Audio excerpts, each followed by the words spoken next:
এই যে দেখেন ড্রাইভার ভাইয়ের কেরামত, যেখানে ড্রাইভাররা সবসময় চান্দা দিয়ে অভ্যস্ত, সেখানে আজকে এই ড্রাইভার ভাইয়ে দেখে চান্দা বাইরে উঠে লয়ে দিচ্ছে। প্রত্যেকটা চান্দা ভাই যারা যেই জায়গার মধ্যে থাকে এইভাবে উঠে নিয়ে বুড়িগঙ্গার পচা পানির মধ্যে ফেলে। আপনাদের অনেক ধন্যবাদ যে আপনি একটা ভালো মানের প্রতিবাদ করছেন। এইসব চান্দা ভাই হারামপুর যতগুলো আছে বাংলাদেশের রোডে গার্ডে যেখানে পাইবেন, এখান থেকে এইভাবে উঠায় নিয়ে ওই চাকার নিচে ফেলাইবেন, আর না হয় নদী নালার মধ্যে নিয়ে ফেলাইবেন। এইসব হারামপুরের জন্য প্রত্যেকটা জায়গায় জায়গায় বিভিন্ন মানুষ হয়রানির শিকার হয়।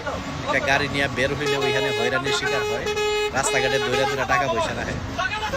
উচিত বিচার হয়েছে। ধন্যবাদ ভাই আপনাদের। আপনার মতন প্রত্যেকটা ড্রাইভারের কলিজা যাতে বড় থাকে, এরকমভাবে ঝুলাইয়া বিভিন্ন জায়গায় থেকে ওটায় নিয়ে নেবেন, আর নিয়ে ওই বুড়িগঙ্গার পচা পানির মধ্যে ফেলাবেন, আর খালে বিলে ফেলাবেন। এইসব হারামপুরদের শিক্ষা হওয়ার দরকার আছে। মুরব্বী আজকে ছাড় নাই।